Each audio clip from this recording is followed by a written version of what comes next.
Good evening, everyone. I'm Melanie, also known as That Lady in the Yellow Jacket. Thank you so much for joining me tonight. I have another great show. This topic is a little heavy.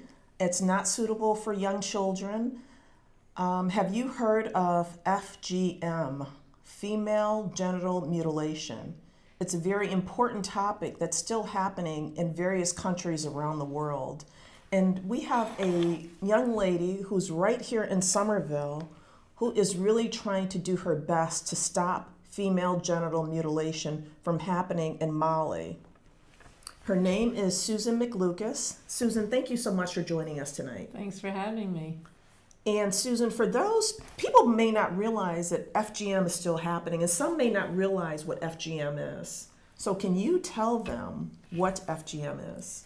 It's a practice in some parts of the world where they cut the clitoris and sometimes more off of little girls and sometimes women in an effort to be sure they don't sleep around.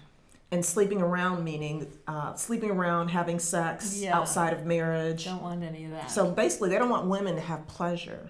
Yeah, they say that they're just trying to diminish the sexual drive of women, but for many excised women who've been cut, it makes it a real torture to have sex.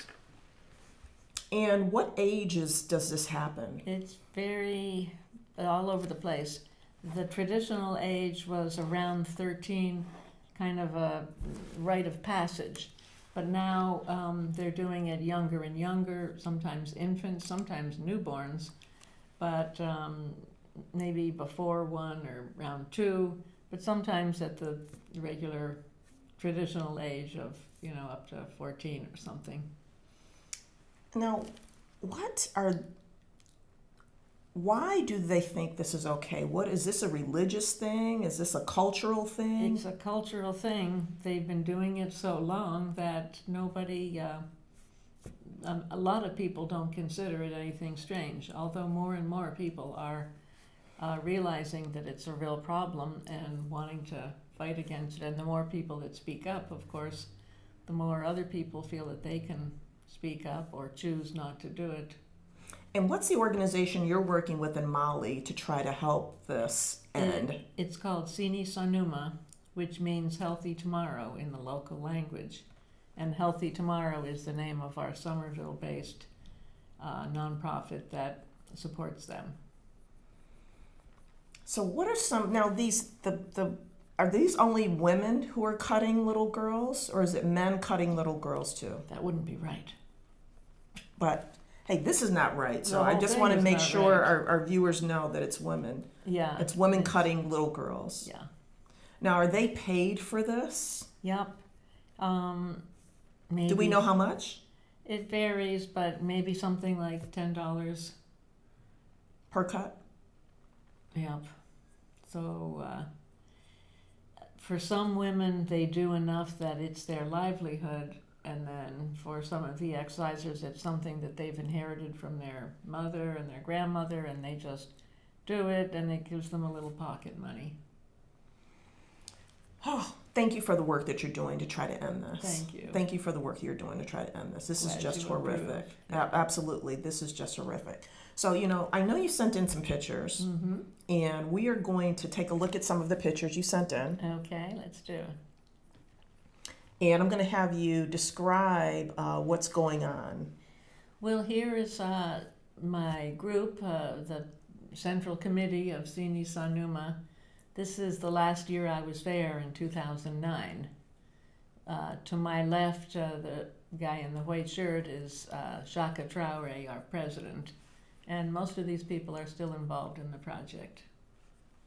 So these are the good people who are trying to help to stop this. Yeah, and that's our office there with the sign. Okay, and what's this? This is the first poster that I made in my first trip in 1997. I made a poster that actually UNICEF transformed into this image. They thought my image was too violent, so I wasn't too happy, but in any case, with their help, we got 4,000 copies of this all around Mali, and it says, "Let's stop excising. excision hurts women. Excision is another way of saying female genital mutilation. And then this is a billboard we made out of the original image that I made that UNICEF thought was too violent. After 10 years, we were thinking, oh, we want a different poster and image, and I talked to my current partners, and none of them thought it was too violent, so we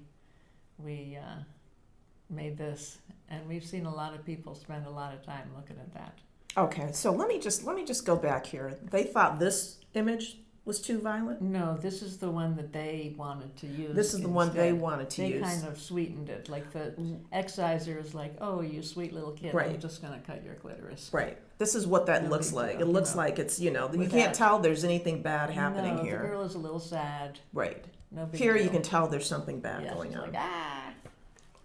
All right, let's go to the next photo. So maybe about 8 years ago or so, we thought, well, we need a new image. We've been using the terrorized girl for quite a while.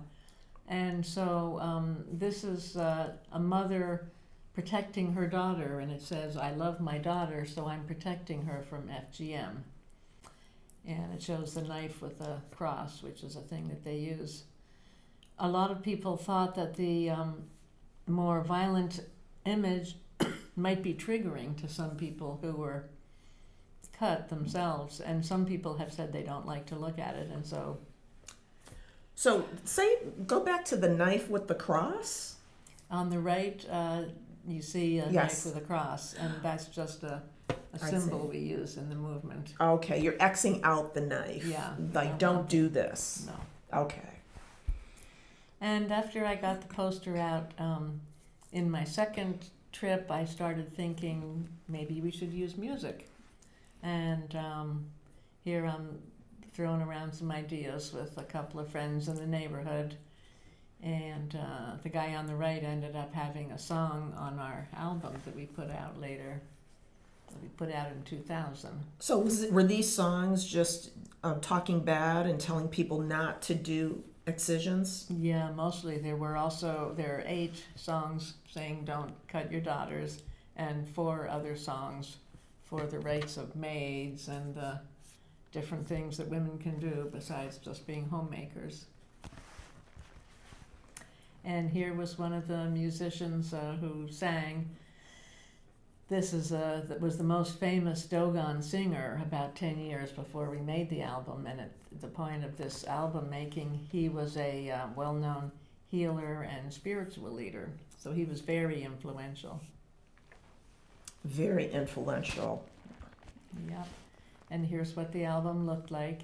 It mostly came out as a cassette tape in Mali, but we would give the CD to radio stations. And then Did they play the music on the yeah. radio? Oh yeah, they played the music big time. It was such a thrill for me to bike around Bamako and hear the music coming out of the place where they're fixing the motorcycles, and I'd go in to get some pictures, and it'd be on the radio in the photo shop, and it really got played, and it's still played. Oh, it's still playing today. They're still playing it. Do you think that's making a difference? I presume so. These are big stars in Mali, and they like their big stars, maybe even more than we do, I don't know. But in any case, they're famous people saying, I would never cut my daughter. Please don't cut yours. I never cut my daughter. Please don't cut yours. Okay. And what's happening here? So I had a couple of volunteers, people that I met as I was putting the poster up, who wanted me to know what else they should do besides give the poster to other people to put up. And I said, I don't know. And we got together and we decided, let's just make a list of all the people who agree with us that we don't want to do FGM and who promise to not cut their girls. So we made the Pledge Against Excision, and this guy in this village is signing that. And we now have about 85,000 signatures on the Pledge Against Excision. The Pacte contre l'excision, they call it over there. And why is it important for men to be involved in this? Well, it's a whole societal thing, and men have more influence than women, even though lots of men will say, this is a women's thing, we leave it to our wives. But in families where the men make a clear decision that they don't want this to happen, they usually get their way. And also, a lot of usually old women say we have to do this because no one will want to marry a girl who hasn't been cut. They'll be afraid she'll be sleeping around all over the place. And so... So do the men sleep around? Oh, yeah. What do you think? I knew the answer to that, Susan. I just needed to get that on record. Not all of them. Not all of them. All righty. And what's happening here? So here we were giving 60,000 signatures to the legislature in 2015, about 10 years ago. There's a column in the pledge after you sign. It says, do you think the moment is right for a law against FGM? And almost everybody says yes. So we wanted to show this to the legislature because a lot of them kept saying, oh, the society isn't ready to make a law against this. We have to do more education. But a lot of people promise they won't cut their daughters and say it is the right time. Well, that's a good sign. It did take them a while. Well, since this presentation of signatures, there's been a coup, and so it's not the same people in the government that are dragging their feet. But finally, we do have a law these days. So we're going to go back to the pictures. Let's talk about people in the government you mentioned. Mm-hmm. Is the government helpful at all to wanting to end this? It's a little bit helpful, but it could be a lot more helpful. In December of last year, they passed a law against sexual violence.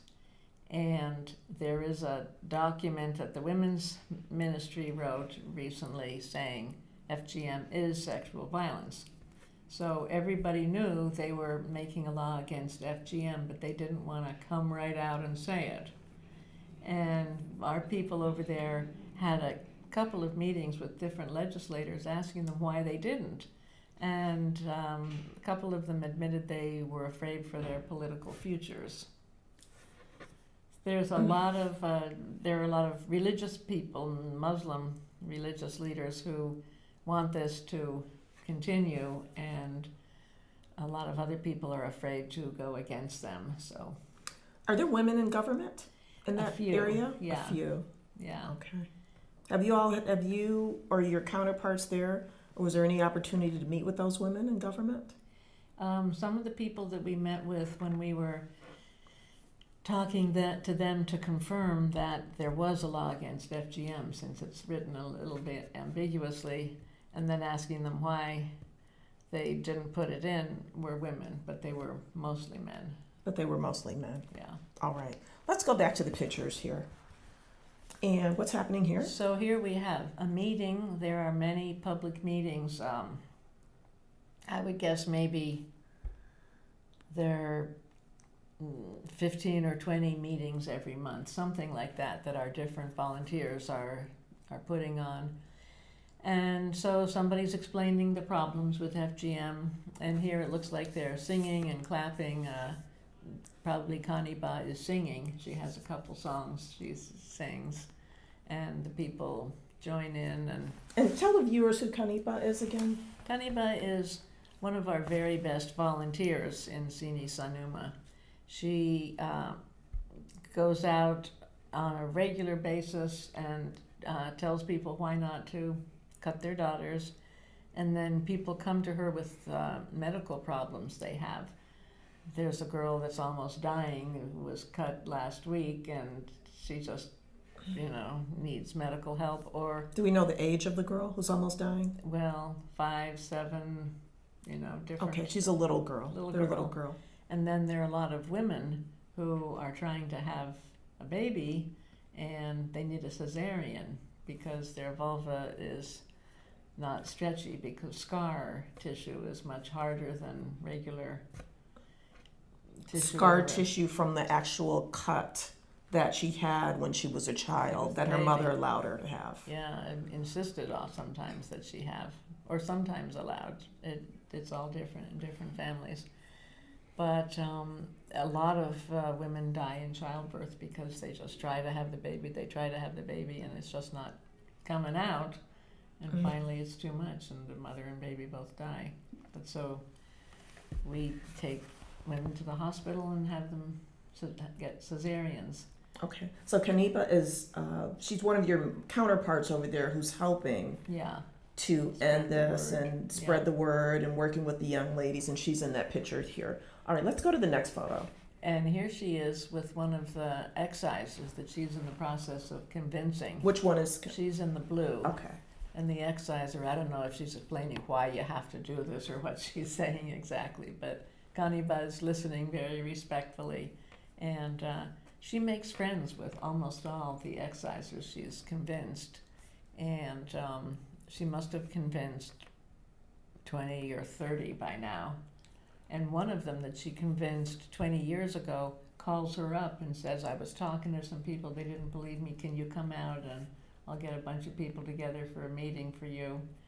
And some of our best spokespeople are excisers. It's really exciting to me. That's it's like good. They're trying to make up for, once they realize how bad it was, what they were doing, they say, oh, well, let me at least tell other people, not to do it. That's wonderful. The excisers are now on your side trying to stop this madness. Yeah. And then some of these meetings that we have result in whole villages deciding to stop.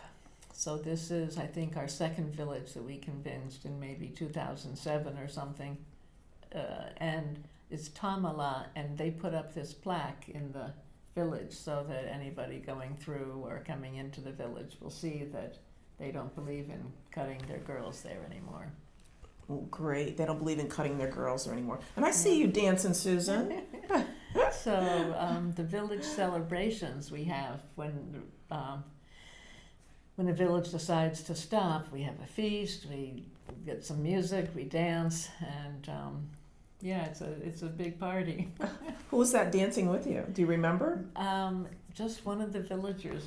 They caught that picture. We were all just sort of dancing together. It was a nice time. That's a great picture. That's a great picture. It's a happy memory for me. So here is a picture of a medical campaign we had. It used to be we didn't do much of helping women and girls with medical problems, and we had the special campaign one year, and we helped, I think, about 10 people. Now, the more you help people, the more other people hear that you can get help if you go to Kaniba's house. And but we don't have, most people who are in a medical situation and get help don't want to have their picture taken. So this is an old picture, but it's the same situation. Sure. They're probably, they're embarrassed. They don't want the word out. Yeah, exactly. They just don't know what to do. Thank God your counterpart is there, Kanipa. Thank God she's there. She's helping. She's helping to save lives. She really is. She's helping to save lives. And what's going on here? So when the current legislature of the coup government made their law in December, they didn't tell anybody.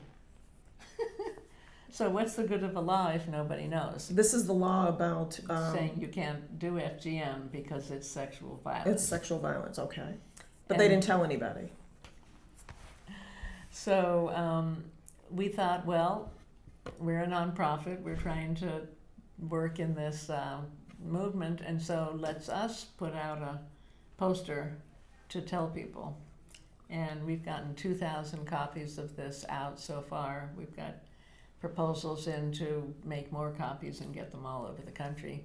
We worked with the women's ministry to design the poster, and they were the ones who said you should put a link to the document that we wrote a few years back that says sexual violence, FGM is sexual violence. And so we have 2 tiny URLs on the poster giving the words of the law and then the thing that shows that FGM is sexual violence. Although most people looking at it don't have a computer at home to put a little tiny URL into, but at least it shows there is documentation if they want to pursue it. Right, documentation if they want to pursue it. And here we have, that's the poster up around Bamako someplace, and a lot of people looking at it and saying, oh, FGM's against the law now. Happy about that. Here this woman's thinking about it. This is probably the outside of some kind of little store.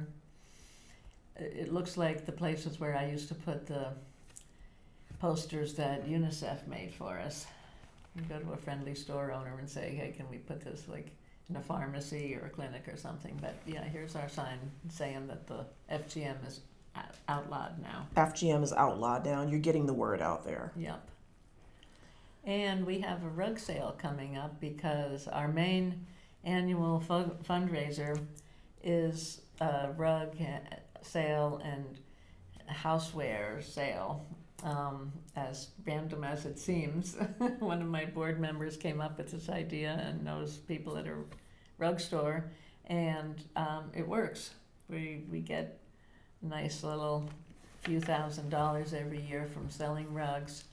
We're going to be at St. James Church on December 6th and 7th, and then Unity Church December 13th and 14th, 10 to 4, and come on around. It's a good time. Lots of beautiful rugs, vintage housewares, dishes, glasses, clothes, and it's a lot of fun. Yeah, and just to iterate more about the rug sale, all of the rugs sold on those days, all of the profits go to Healthy Tomorrow. Healthy Tomorrow. Mm-hmm. So if you need a rug, you want a rug or some housewares or whatever, any profits that are made go to Healthy Tomorrow, which in turn get to Molly to help these little girls and young women and pregnant women. Can you imagine carrying a baby around for a day or two and you're trying to have a baby and you can't because of scar tissue? Yeah. That's just... I mean, it's hard enough to have a baby. Right. It's hard enough to have a baby. Yeah. And here, sometimes it's impossible. We could use volunteers a couple of days. On Sunday, December 7th in the afternoon, we could use a volunteer. Saturday, December 13th in the morning, and Sunday, December 14th in the afternoon, we could use another volunteer to help run the sale. So if anybody's interested in volunteering on any of the dates that were on the previous poster or that Susan just mentioned, please reach out to her. She's accessible. She's on social media. You can find her on Facebook. And I'm also going to give them... Go to the simplest way. What's your website? StopExcision.net. StopExcision.net. And I'm going to show that to you. Yeah, and we, besides help with the rug sale, if anyone can make a donation, this would be a great time of year. This is our main fundraising time of the year, and it would go a long way. So that's our website. That's my name, Healthy Tomorrow, email, and my cell phone. I would love to hear from anyone who has questions, comments, or wants to help us end female genital mutilation. Again, here's Susan. I'm just going to leave it up there, your contact information up for a little bit.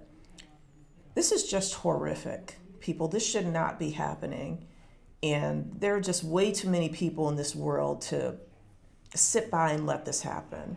Yep. And I'm happy that Susan is doing her part. If you want to help out, again, and maybe you don't need a rug, maybe you just want to come and give a donation. By all means, stop by the rug sale, give a donation, see Susan. Just give a donation through the website. Or you can just give it, you're right, you don't even have to come to the rug sale. You can just give a donation through the website. Yeah. So it's just horrific. Every time I hear about this, or I interviewed you on my old show a couple of years ago about this, it just makes my skin crawl. Yeah. It's just horrible. And it's not only Africa. Are there other places also?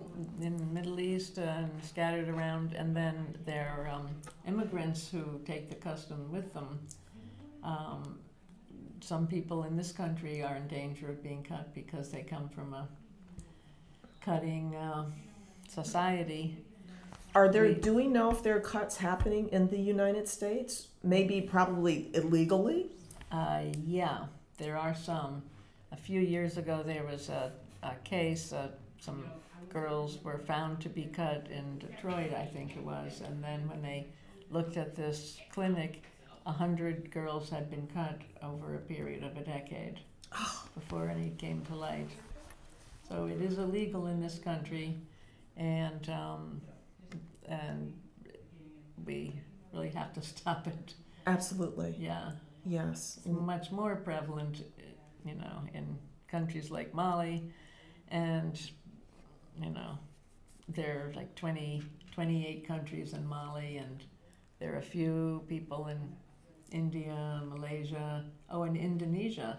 The number of people worldwide just went up by a big factor when we discovered that Indonesia did FGM too.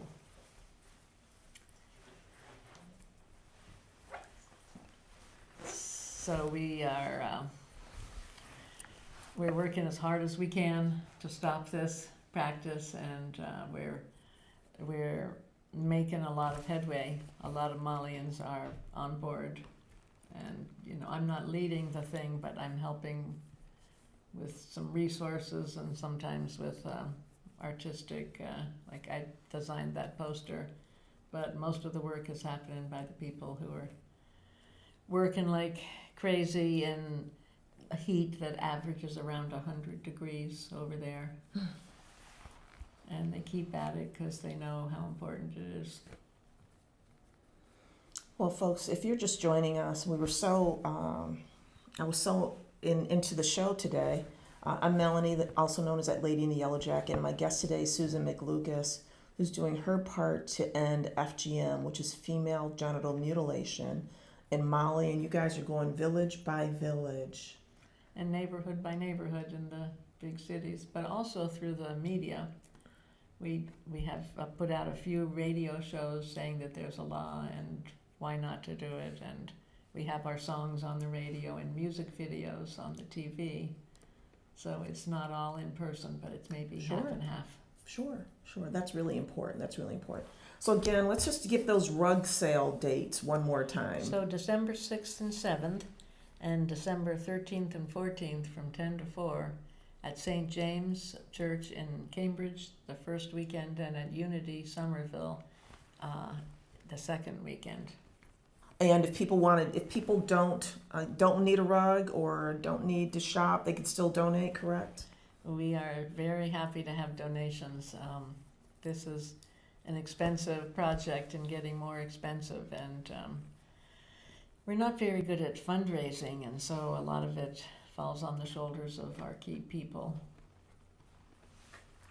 Susan, this is great. You know what? We've got like maybe 1 minute left. Now also, thank you for the work you're doing here.